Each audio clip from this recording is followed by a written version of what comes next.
बिस्मिल्लाहिर्रहमानिर्रहीम। अस्सलाम वालेकुम। दोस्तों, आज की इस वीडियो में हम आपको दीवार गिरिया के मुतल्लिक बताएंगे, जिसे यहूदियों के नजदीक वही मकाम हासिल है जो मुसलमानों के नजदीक मक्का और मदीना को हासिल है।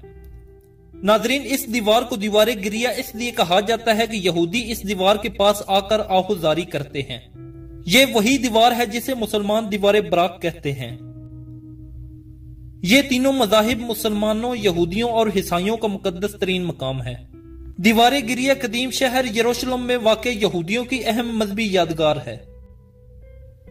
इसे मगरबी दीवार भी कहा जाता है। इसकी चार दीवारी हैकले सुलेमानी का एक हिस्सा है।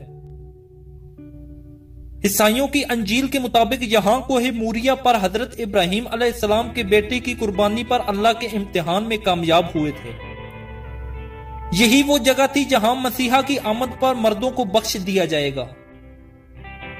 यहूदियों के मुताबिक ये इनकी अजीम इबादतगाह हैकले सुलेमानी का दूसरा नाम है। ईसाइयों के यहाँ मुकद्दस तरीन मकामात भी हैं। ईसाई अकायद के मुताबिक हजरत ईसा अलैहिस्सलाम को यहाँ सलीब चढ़ाया गया था।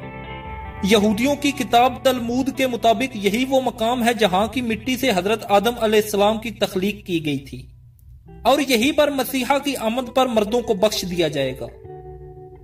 यहां टीले के नजदीक मगरबी दीवार है जिसे दीवार गिरिया कहा जाता है। यहूदियों का दावा है कि यह दीवार इनकी मुकद्दस इबादतगाह का बचा हुआ हिस्सा है, इसीलिए इनके लिए यह इबादत की सबसे मुकद्दस जगह है। यहूदियों का दावा है कि यहां हैकले सुलेमानी था जिसे बाबुल हुकूमत ने तबाह कर दिया था। बाद मुअर्रिखीन कहते हैं कि यहां दूसरा इबादत खाना था जिसे रूमी फौज ने तबाह कर दिया था। इस दीवार से लगकर यहूदी अपनी मुकद्दस इबादतगाह की तबाही के गम में गिरिया फरियाद करते हैं। सो इस वजह से इसका नाम दीवार गिरिया रख दिया था। यहूदी रवायात के मुताबिक दीवार गिरिया की तामीर हजरत दाऊद अलैहिस्सलाम ने की और मौजूदा दीवार गिरिया इसी दीवार की बुनियाद पर कायम है, जिसकी तारीख हैकले सुलेमानी से जा मिलती है। लेकिन मुसलमान इस दीवार को मस्जिद अक्सा का हिस्सा करार देते हैं। दरअसल मुसलमान इस दीवार को यूं मुकद्दस समझते हैं कि इस दीवार को वाकया मेराज से निस्बत है। मेराज की रात रसूलुल्लाह सल्लल्लाहु अलैहि वसल्लम का बुराक इसी मकाम पर आकर रुका था। दीवार के निचले हिस्से में बादशाह हेरोड के जमाने के बड़े बड़े पत्थर निहायत खूबसूरती से लगे हुए हैं। ऊपर वाले हिस्से में रूमी तर्ज के बड़े बड़े पत्थर नस्ब हैं। इस दीवार पर जदीद तर्ज की उम्दा नक्शो निगार की गई है। इस दीवार की अहमियत यहूदियों की तारीख और दीनी निस्बत से है, खास तौर पर यहूदी मर्दों के लिए। यहूदी मर्द हर हफ्ते के दिन दीवार गिरिया की जियारत करते हैं, खास इबादत करते हैं और रोते हैं और दुआएं मांगते हैं।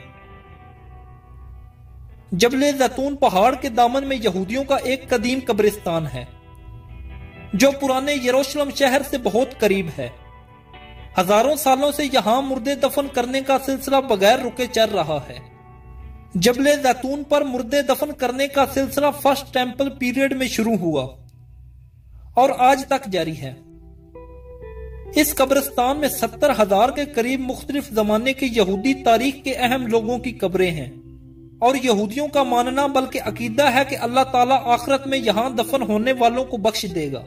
इसीलिए ये कब्रिस्तान इनके लिए अहम है। सारी कायनात से यहूदी इस मुकद्दस मिट्टी में दफन होने का शौक दिल में लिए आते हैं। इस कब्रिस्तान के करीब यरूशलेम में हजरत ईसा अलैहिस्सलाम ने क़याम किया था। बस ये कब्रिस्तान न सिर्फ इसराइलियों की बल्कि सारी दुनिया के यहूदियों की भी आखिरी आरामगाह है, जिनके ख्याल में यहां दफन होना इनके सारे गुनाहों को धो देता है। दोस्तों, आज की हमारी वीडियो बस यही तक थी। अगर आपको हमारी वीडियो पसंद आई है तो इस वीडियो को लाइक करें, शेयर करें और कमेंट में अपनी राय का इजहार जरूर करें और हमारा चैनल उस्मान अली टीवी जरूर सब्सक्राइब कर दें। Thank you. Allah Hafiz.